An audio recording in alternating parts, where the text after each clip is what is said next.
And hello, Savannah. Thank you for tuning into Real Estate Real Talk with Julia M. Spencer. Good afternoon. It is past 12 o'clock right now. You have survived the hump of the hump day. And it is Wednesday, May the 9th, 2018. You're listening to WRUU-LP Savannah, Georgia, 107.5 FM. WRUU.org. We are Savannah Soundings Community Radio with Global Soul. And as I stated, it's 12:06 p.m. And if you were here listening to WRUU the previous hour, I was able to snag Mr. Taras Misher for my show here today. He's still here, kind of kept him high. Still hanging out. Still hanging out here. So I've tried to interview you for a while now regarding some of your real estate knowledge, so glad that you stayed on. Whatever I can remember, I'll gladly share. So, but what I realized, because we've been kind of meeting each other at the studio, that you've actually have been a real estate agent before, or a realtor. And that's actually my first question even. What are the different descriptions for real estate professionals that are out there, and what were you? So we're going to ask you some questions. We're going to drill you here. Okay. All right. I'll try to pass the test. Okay. So a realtor is basically just a member of the National Realtor Association. And it's basically, I can't remember how much it is to be a part of it, but it is, it's just a membership. It's just a club, just paying to get into the club of being a realtor. But the cool thing about it is they hold you to certain standards. You sign, you sign a document that says I'm going to adhere and be the best for my client and adhere to these standards and operate with honesty and all the stuff that most of the agents do on a regular basis. That's great. Yeah. So, and once you get your license, you become a real estate agent. So every real estate agent is a real estate agent by default once they have their license. Okay. You don't have to be a realtor, but most people are because of all the benefits you get with it. Oh, so a realtor is a step up from being a real estate agent? Is that how you describe it? Or yes, in ways, yeah, because you have more resources on the back end. Because there are so many realtors, they're able to get discounts on, all kinds of things that benefit realtors, real estate agents. So it does help as far as having the peace of mind that your agent is going to be as honest with you as possible. And it also helps with your agent get you the best deals. Awesome. Well, I kind of jumped right into it here and just kind of drilling you right away. Why don't you give us a little bit of your background? You said you were a real estate agent or a realtor in the past, so give us some years or location where you've worked and I was an agent in Charlotte, North Carolina, and around the area, the Charlotte region, for 2 years ish, and I was an agent in Chicago for 1 year before we moved down here. I haven't got my license here in Georgia yet, but I'm still thinking about it. Still thinking? Yeah. So I did it in I want to say 2011 or 2012, right when my son was born, 2012. Yeah. So I was agent for 3 years after that, and and it was cool. Pretty much the same process wherever you go. The people in Charlotte were a little more. It was more southern town, so my clients there were more laid back. It takes time, and I assume that's kind of how it is, and it takes time to kind of close them and to get them to make a decision. Versus Chicago, there's so many agents and so many people trying to find homes that a client will use 3 or 4 agents, just to see a home when they want to see it. And that kind of burned me out. I appreciate the loyalty more than. That's for sure. Yeah. So the reason you got out of it or not doing it right now is basically just because you moved. It's not because you were had bad experiences with the profession or anything like that. No. Oh, okay. No, I had great experiences. I mean, most real estate agents are extremely open and helpful, and most of my clients were awesome. So good. Just because we moved, I didn't feel like investing yet. And I wanted to try something else first, which is my business now, what I'm doing. And what do you do now? So I own a company that produces podcasts for local businesses. That's awesome. That's awesome. I need your help. Okay. I think I mentioned that before too. Yeah. Well, great. So we're kind of sort of fitting together somehow with our professions a little bit. So me being a real estate investor, I'm always very, very glad for any real estate agents and realtors that I come in contact with that help me, because they just are a wealth of knowledge. I mean, just laws and contracts and running around all the way through town getting signatures from people. I mean, describe the process of what you would have to do to kind of close a deal from beginning to end, or even how long it takes on the average. I mean, I know every deal is different. But definitely every deal is different. On average, so it's different. It's different in every city. So in Charlotte, a deal, if everybody had their funding, it could be closed within 30 to 45 days. In Chicago, you're looking at 60 days. That was my experience. Anyway, so you find the client meets the agent. You guys either sign a contract or you don't sign a contract saying that you're going to use that agent, and then you figure out. So this is my process. I did like something called like an open-ended and ending and beginning and end type process, where on the beginning I do a lot of work. And at the end, I do a lot of work. But in the middle, I kind of let my clients just kind of fill out and see homes, and Anyway, so in the beginning, like I'm asking clients, who what type of home they want, a huge little, just survey of what they're looking for, where they want to be, how much money they have, do they have a loan, do they have kids, is a certain school system, where do they work, so you have all to the look stuff. at everything, basically. Yes. Yeah, that's a lot of work. Yeah, it is. Yeah, and keeping it straight too. If you're working with several people, it's like, what did this person tell me? I can't. Right. Yeah. Notes. Notes are helpful. Wow.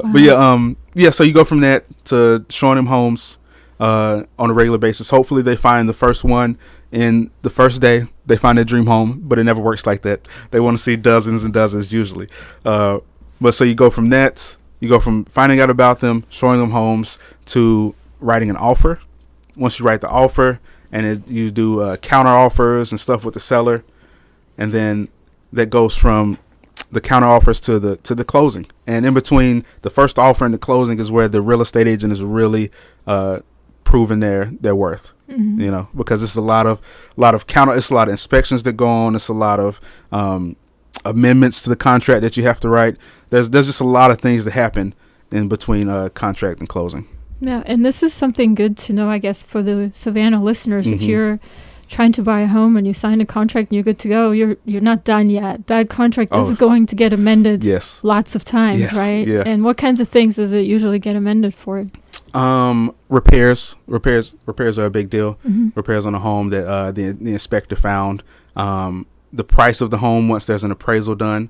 If you have a loan and the appraiser comes out from the bank, so your lender will send an appraiser to the property. If they say it's worth less than what you're paying for it, you're gonna have to negotiate that, because the lender's only gonna lend up until whatever the appraiser says. Yeah, so you have to renegotiate that. Just those are the big things. What the home is really worth according to an appraiser, and repairs to the home are usually the big things. And a few other things too, like changing the dates of the closing to meet with people's schedules and stuff like that can be big amendments, just annoying amendments. But yeah. Well, great. That's a lot of work. Now, I've worked with a few real estate agents. Okay. Recently, just sold some homes actually last year. Nice. And then and we had to go back forth a few times, and the buyers kept asking for new things here and there, and but the thing is that when the closing has happened, you said you do a lot of work after, but you're done with the sale itself, right? What kinds of things do you have to do after the house is closed? After it's closed, if anything, as an agent, not much, but the good agents still follow up and check in, a couple months at a time, just to make sure that everything's going as planned. To make sure that there's nothing you're gonna have to find the seller for. That was just hidden somehow. What's another thing? Also, as for an agent on the seller side, it's good to follow with your clients to see if they know of any other couples who are looking to sell. Because once you get into space, then you start seeing, exactly. Yeah, referrals are a good reason, because once you get into space, once you start doing it, like, it's the same thing. It's like once you buy a 99 Chrysler, you start seeing 99 Chryslers everywhere. Oh, yeah. You know what I mean? Yeah. So it's the same thing with real estate. Like, once you buy a home, you start meeting other people who are buying homes and selling homes. So it's a great chance to follow with your recently sold clients and,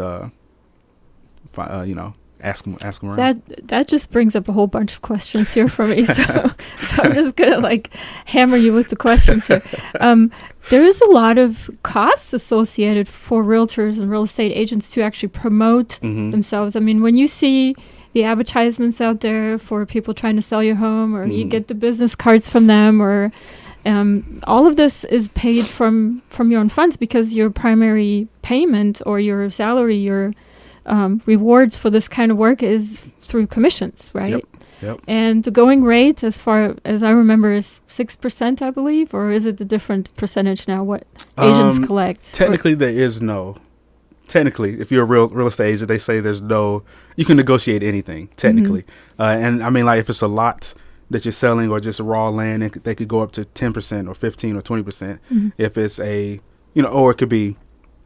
Yes, 5 to 6% is usually where you look at for improved property. You're saying, yes, but for land is usually more. I didn't even know that. Yep. For land, it's usually like 10 to 15%, sometimes more depending on the price of it. And why is that? Is land harder to sell than improved property, or? It is, and it's usually a lot cheaper. So it's just a way for the agent to get there.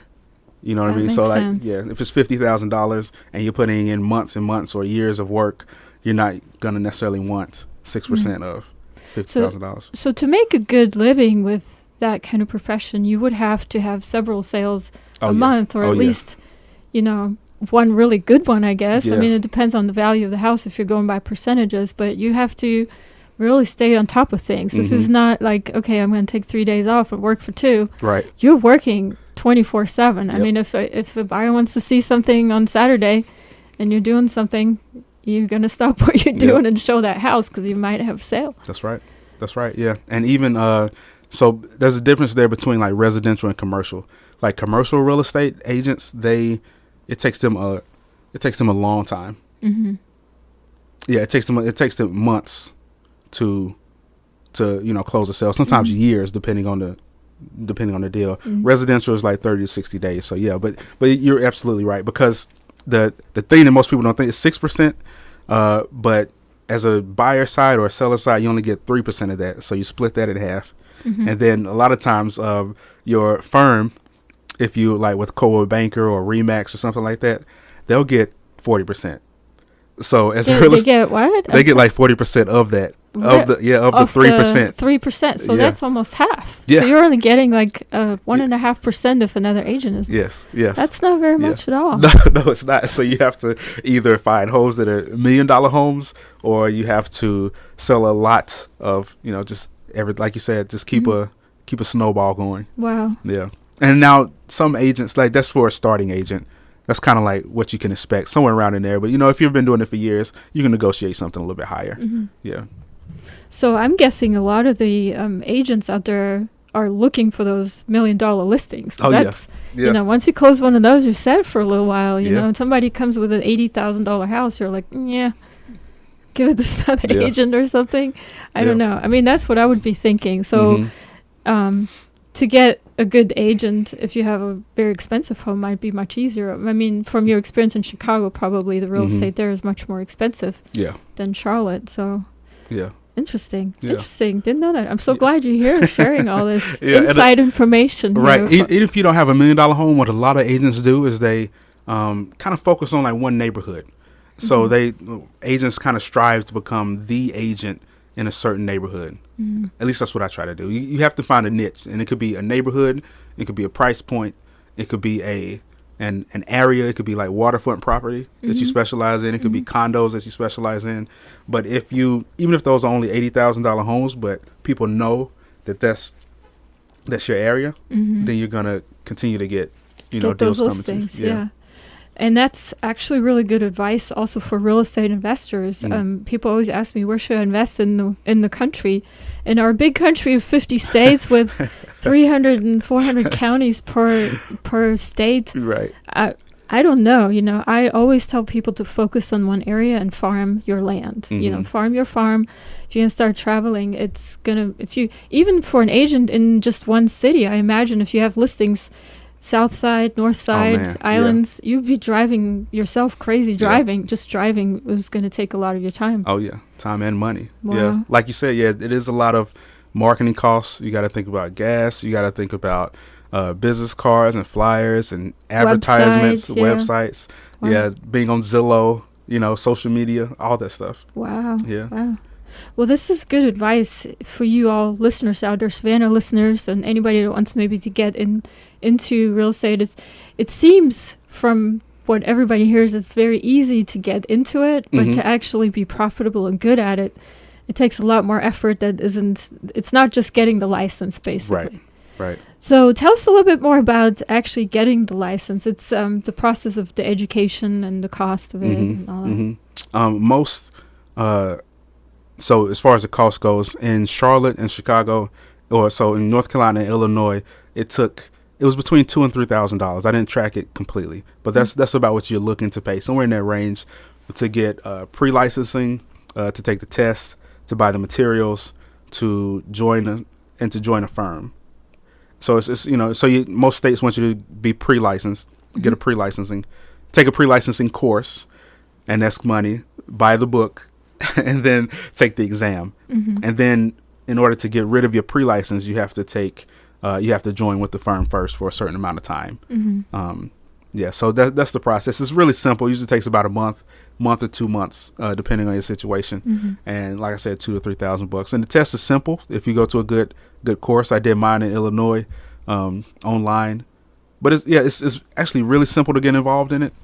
It's just like you said, once you get out there, it's going to take time. It's going to take some effort to really get going. And to fill up your pipeline. Right. You got to let it fill up your pipeline, let the referrals snowball, and just be prepared to not make any money for the first 4-6 months or so. Yeah. That's good advice to know, because a lot of people go into it and they're like, okay, got my license, let's start making money. Yeah. Not preparing for those 4-6 months where they're going to have some income somewhere else. Right. Essentially working 2 jobs until that snowball actually shows some reward. That's right. And that's how it worked for me too. Like I got into it. I wasn't prepared for that. Nobody told me that. But it took me about 3 months to get my first closing, to get my first contract. And then it's another month after that before it actually closes and I get a check.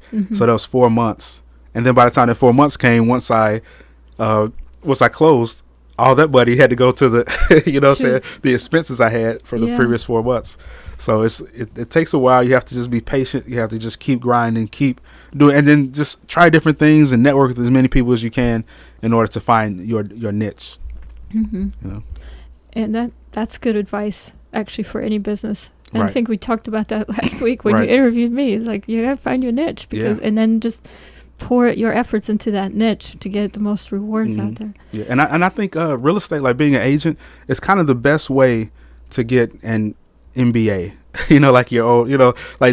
I learned so much stuff about business in general, and sales and finance and networking and speaking and pitching ideas and pitching, doing presentations. Like all these are just skills you need to launch any business. And I learned all that from being a real estate agent, because you're your own boss. I did it the wrong way around then. Wrong way around. But anyways, that's good. That's good to know. So if you're going to business school, might not hurt to become a real estate agent, even if it's maybe just your second job or something. You can do that. Can you do this as a second job? Or? Oh yeah, and that's what most people do, and that's honestly what I would recommend to doing, because it does take a while to get started, and a lot of people, most real estate agents have a second gig or something they're doing, or they have a business and they're a real estate agent, or they a real estate agent and they own a bar, or they it's most people are just, most real estate agents are just I don't know, hustlers. Well, this is good. So is there a lot of real estate investors that are actually real estate agents, or not as much?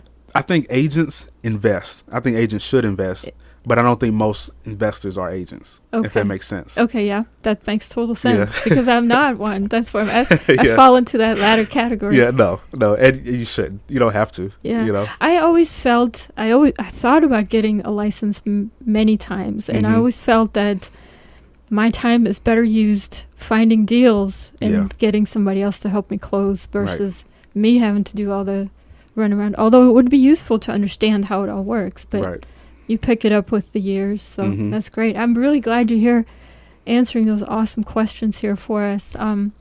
We are actually almost at the bottom of the hour here. Oh, really? Savannah listeners, yeah, we've been talking. Oh, Can you believe it? You know, we're so I have a few announcements for you all here in the listening area. I'm going to play some announcements, and then we will be right back here with Taras Misher, who is going to talk to us a little bit more about his real estate background.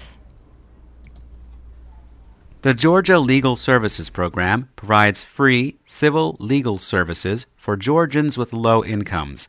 They can help with issues such as cases related to housing, school discipline, domestic violence, family law, elder abuse, and much more. The Savannah office is located at 6602 Abercorn Street. For more information, visit glsp.org or call 912-651-2180. WRUU listeners like you crave exploration and discovery. That's how we can offer your business or organization a unique way to separate your name from the clutter inherent in commercial radio advertising. Underwriting on non-commercial WRUU will make your name stand out because we allow only a limited number of sponsorships per hour. And your message will be reaching listeners who are actively engaged in programs that demand their attention. Let our team build a customized plan to meet your marketing goals by linking your name to our unique music and talk programs. For more information, email underwriting@wruu.org.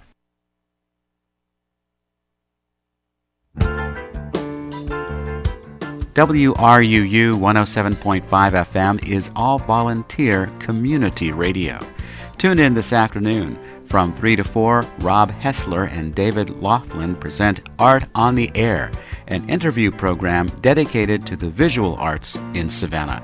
From 4 to 6, Louis Clausey and Matthew Adams present That Old Savannah Magic, a variety show featuring Savannah history, radio theater, interviews, and music. From 6 to 7, Barbara Humphreys and Albert Strickland present Voices of Resistance, giving voice to justice and peace activists with no other voice in the Savannah media. Find our full schedule at wruu.org. And that was the Jesus and Mary chain, All Things Past. Thanks for having stayed on with me through the song here. This is Julia Spencer with Real Estate Real Talk, and here in the studio with me is Taras Misher. He is a former real estate agent trying to get back into the business, so I'm kind of poking around and asking questions about the profession. But we have a really interesting topic that we just touched on. In fact, that you wanted to be, what did you say, a generous slumlord? Is that what you said? I don't know if that sounds good now. Explain that to the listeners here. I'd like to hear more about that, please.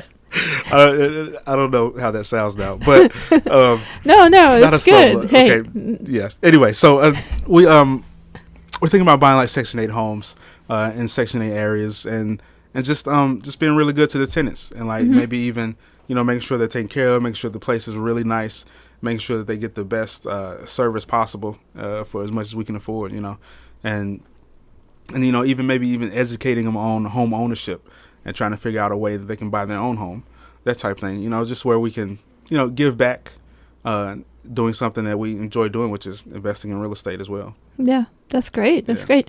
So just for you listeners out there that don't know what Section 8 is, do you want to explain that really briefly, what that means?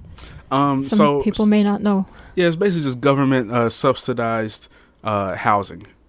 So the tenant, depending on their financial abilities, pays a small amount, and the government subsidizes a lot of their rent, a large portion of their rent. So I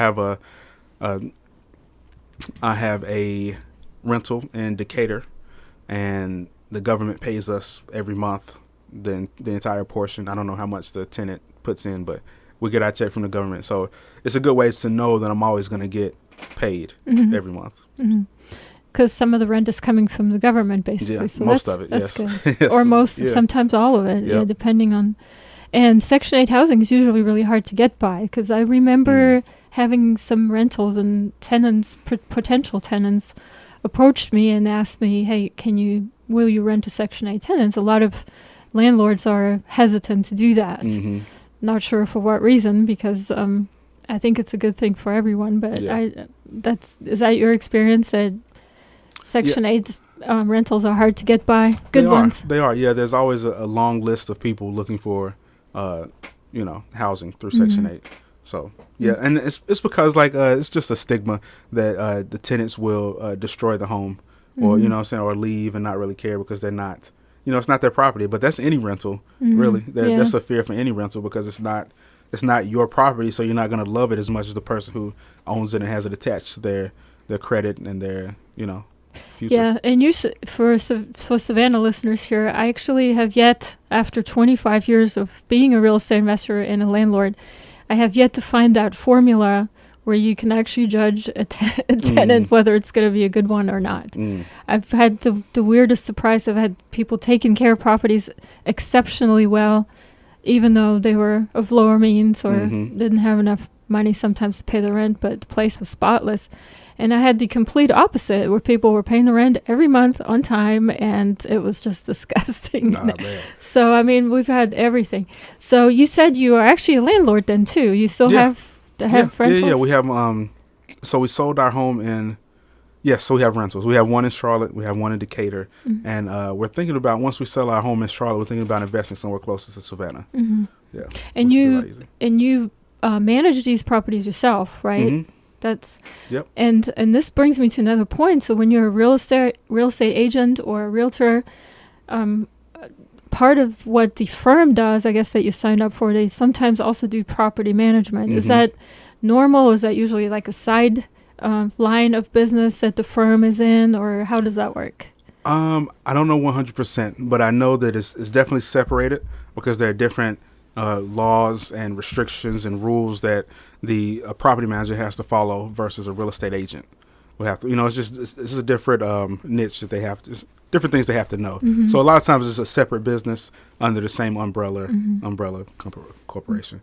Yeah. So just because you're a real estate agent doesn't mean you'll be a great property manager. Yeah. Yes, that is true. So when you, I'm going to switch back from the landlord questions to the realtor questions. Okay. So when you become a realtor and you have a license, I think that's what we talked about right before we took our break here, and you have a license and you're now able and allowed to and properly licensed to help people buy and sell their real estate.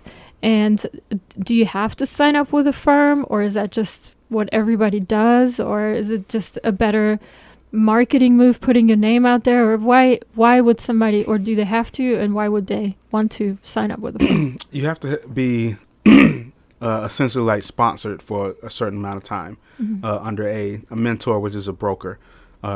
Sometimes it's years, sometimes it's shorter, 2 or 3 years before you can become your own broker. So you have to join a firm of some size and be under a broker's tutelage for a certain amount of time before you can become your own broker and start your own business.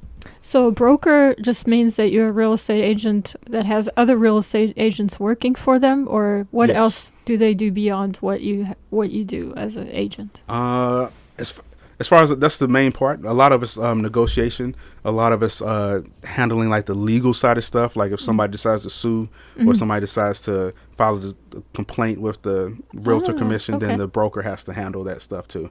And training, making sure the agents are trained, making sure they have the right amount of resources, making sure they stay up to date on their licensing requirements. Gotcha. So it's basically your legal backup, your realtor overlord, I guess. Yeah, right. Yeah. But that's a good thing, because if you're starting off, you really don't know a lot of the stuff in the contracts. I mean, just because you pass the test doesn't mean you understand everything that's in the long contract. Right. And even after that, most people say you're not going to use half the stuff you learn anyway. So you learn all the stuff, but you're not going to use that because you have an attorney there who's qualified to really read the contract and tell you what's going on, and you'll have like you said, and you have your broker to help you along as well. But the main thing you need to learn is how to sell and how to get deals and how to find clients and how to close your clients. So, and that's all stuff they don't teach you in the course.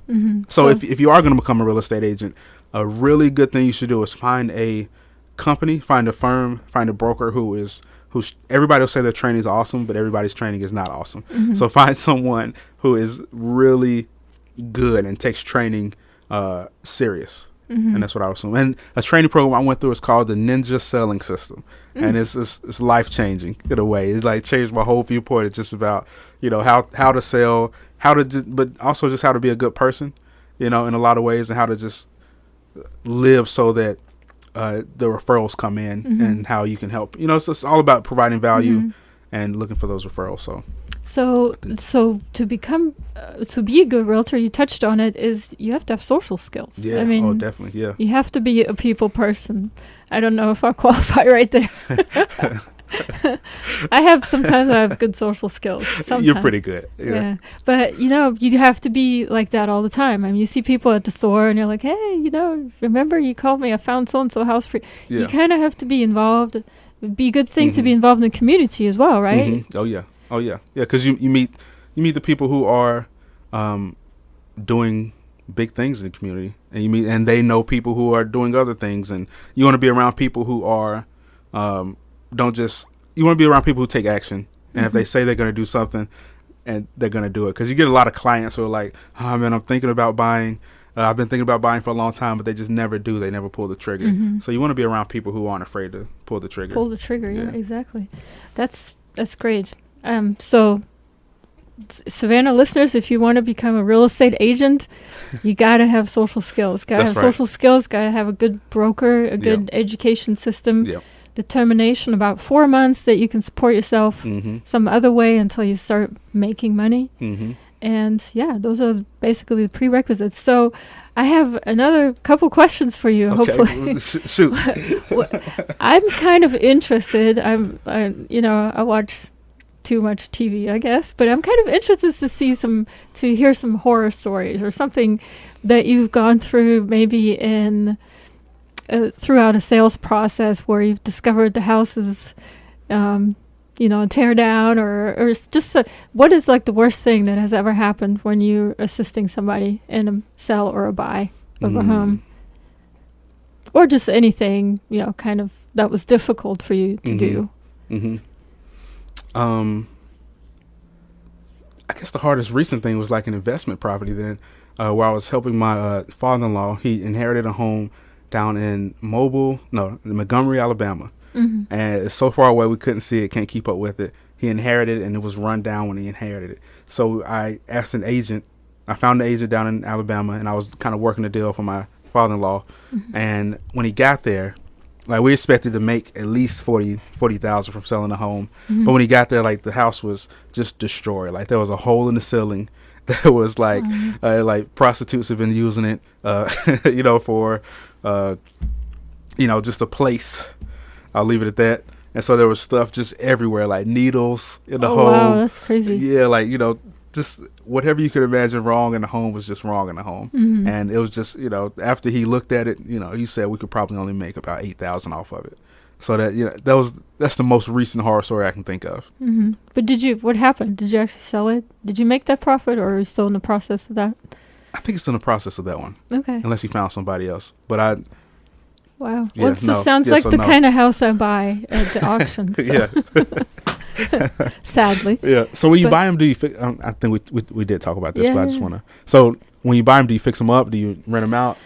I used to always have this idea of wanting to fix everything, so I want to always make everything better and pretty. But the reality is, you have to have a lot of money for that, and I do have to support my lifestyle, my living. So most of them I sell as is, and let somebody else that has more funds and more experience handle that when I buy them at the tax sale foreclosures. I think we had a show about that.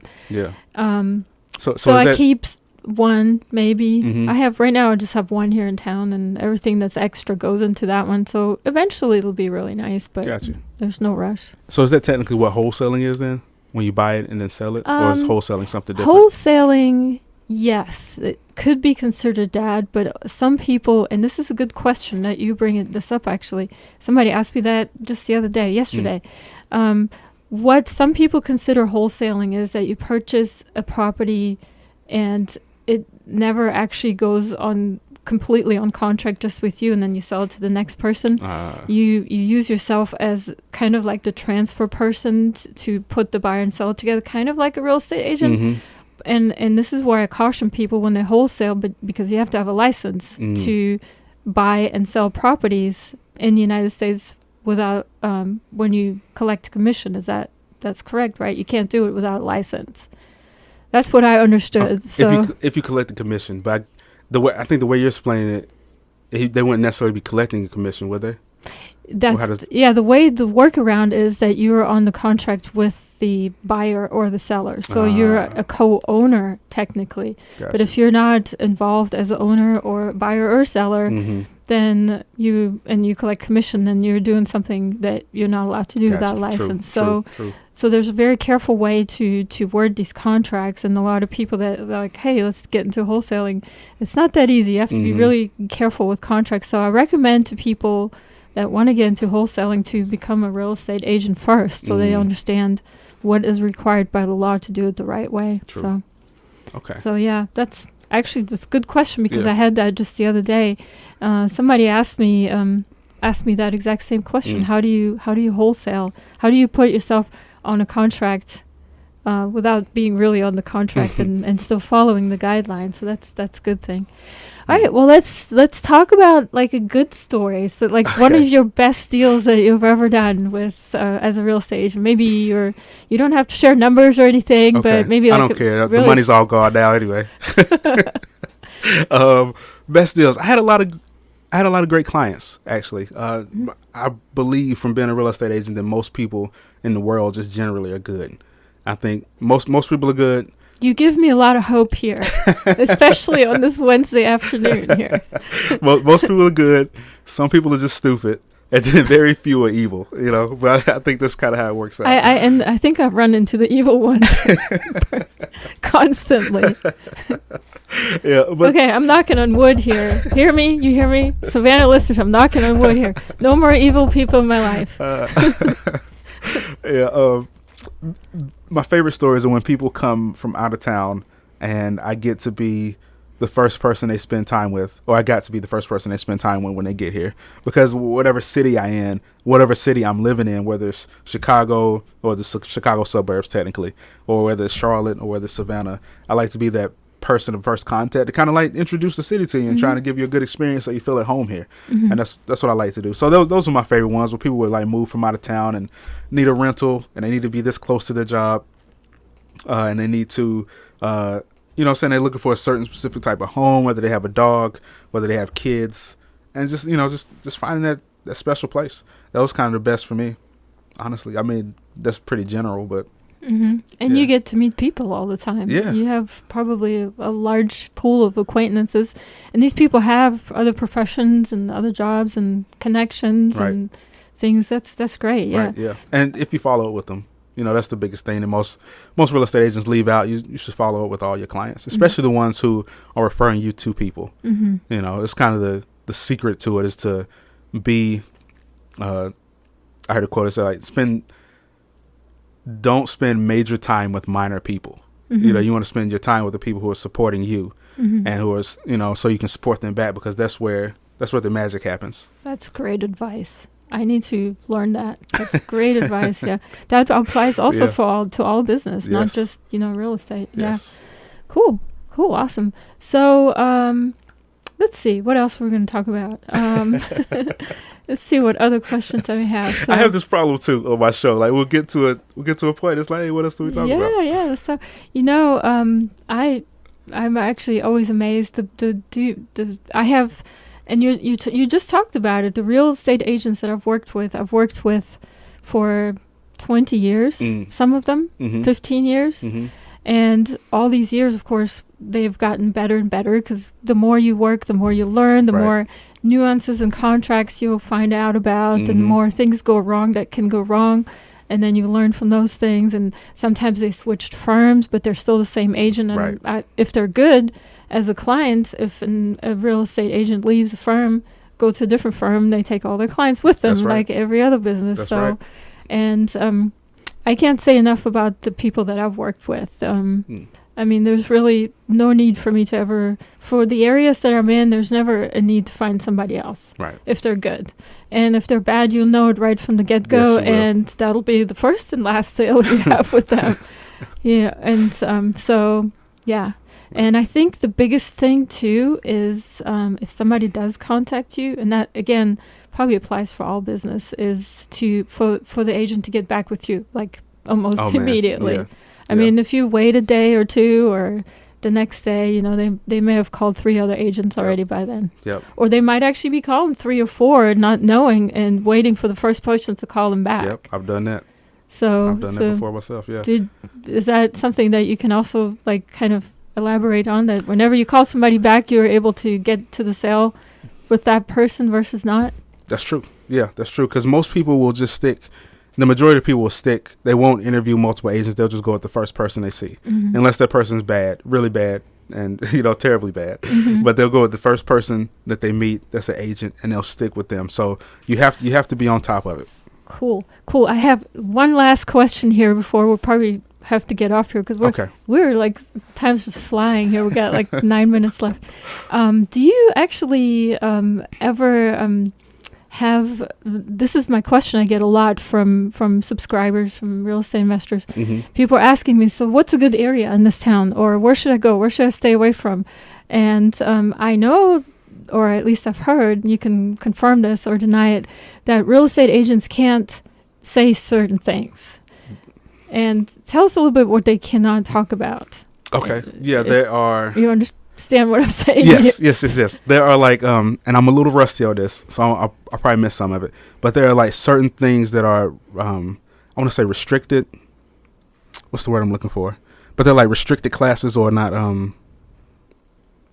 I can't think of the actual term. I'm sorry. No, but anyway, there are certain classifications of people, and it all comes from like the Civil Rights Act that happened after Martin Luther King and had the huge movement. So after that act, there were certain classes, like you can't discriminate based on race, you can't discriminate based on age, or you can't discriminate based on Fair Housing Act of, I think, 1969. Yeah, that's it. Yes, and it all so comes it from the Civil Rights applies Act. to real estate agents, Yes. what they can talk about. What as they well. can and cannot talk about. That's Wow. right. Yeah. So if somebody asks me if this neighborhood is a white neighborhood or a black neighborhood, or where where are the black people at? I've had that question before, like, because I'm black and I have some black clients, and they'll be like, "Where are the black people at?" And I can't say. Even though they're just looking for where they can feel comfortable at, where they is this town racist? Is this the white, racist area? Am I gonna be okay here? I've heard it too. People are like, hey, is your house located in the hood? I'm like, I can't. Well, what do I say to that? Right. Yeah. I mean, I'm not from the South or United States, so I had to learn all this much later. Yeah. So but then also, what is there? Is it just like the the race? Is it a race thing, or is it other things? It's everything. So it's like is this, like, if somebody comes and says, where do the people with the young families live? Can you say nope? Yeah, nope. Can't say that either. No, because you can't discriminate based on familial status. So if a person has, you can't discriminate on that, or disability. So if it's a person who needs a ramp because they're in a wheelchair, or because they're mobily impaired. I don't know. But anyway, if they need that, you have to accommodate to a certain extent for them. Oh. Yeah. Okay. Yeah. So all of that matters. All of that comes into play. You can't say it as an agent. You can't say it. You can ask them. You can tell them to go look for themselves. We can go by there and check the house out. And you can judge based on yourself, or you can look at, the Google Maps and look. But I can't. I can tell you how far it is from your job. I can tell you, I can show you the school sites and the demographics of the school, and the details, the stats, the facts. I can share that stuff. What about crime? Can you talk about crime, or is that something that's not? I would send people to websites that had the facts and figures on there. Yeah. But I wouldn't say anything myself. And Trulia and those kind of. Yeah. Okay. Yeah. Good to know. Yeah. I always tell investors to ask a police officer in those cases, or a public servant, because they can, I believe, tell you those things. Because they're not in the conflict of interest to sell you one thing or another, right? That's right. I mean, that's right. Unless they live in that neighborhood, and you never know. Yeah. Well, and I have to say this. One time I did go to a neighborhood, and I was not familiar with the city or the town, I was new to the town. I was looking at houses, and I asked a neighbor, and I said, hey, is this a safe neighborhood? And the lady said to me, quote, I don't know. I go inside and I lock my door. So, and I'm like, thanks. That's all the information I need, right? Right. Yeah. And then the police was called on me because I was not belonging there. And they're like, what are you guys doing? And I'm like, we're looking at houses. Okay. It's a good neighborhood? Nope. Oh, man. It was not here in Savannah, by the way, you. listeners. This was in Las Vegas, Nevada. So a bad area. Anyway, I am so glad that you stayed on. We had a lot of fun here. This is great. And thanks, listeners, for actually being here on this Wednesday afternoon, Hump Day. You can reach me. Oh, by the way, how can people reach you if they have more questions? You have the show right before me here, 11 to 12. Yes, yep. Business Showcase. Savannah Business Showcase. So you can find me from that, or you can go to the Facebook page, Savannah Business Showcase. I'm launching a new business called Entree Local, where I'll be doing basically my radio show in other states with different hosts. So hopefully I'll be able to kind of like syndicate it or network. Oh, that's awesome. Yeah, so you can look that up too, entrelocal.com. Very good, very good. And you can reach me by just emailing me, realestate@juliamspencer.com. My show is on at noon on Wednesdays, and you're actually going to sit in for me a couple of dates in July, I think, I believe. Yep, I'll be But in addition to that, I am on the air also May 14th and 21st from 4 to 6 p.m. sitting in for another host where we'll be playing a lot more music, less talking there. I like music as well. So thank you, Savannah listeners, for tuning in. I hope you have an awesome, fabulous rest of your week, and happy investing. And I hope you can tune in again next week. And the next show that's on here is Jazz Brunch with Dave Lake. And I'm going to be playing the first song here for Dave by Etta James. For your free guide to real estate investing, visit juliamspencer.com.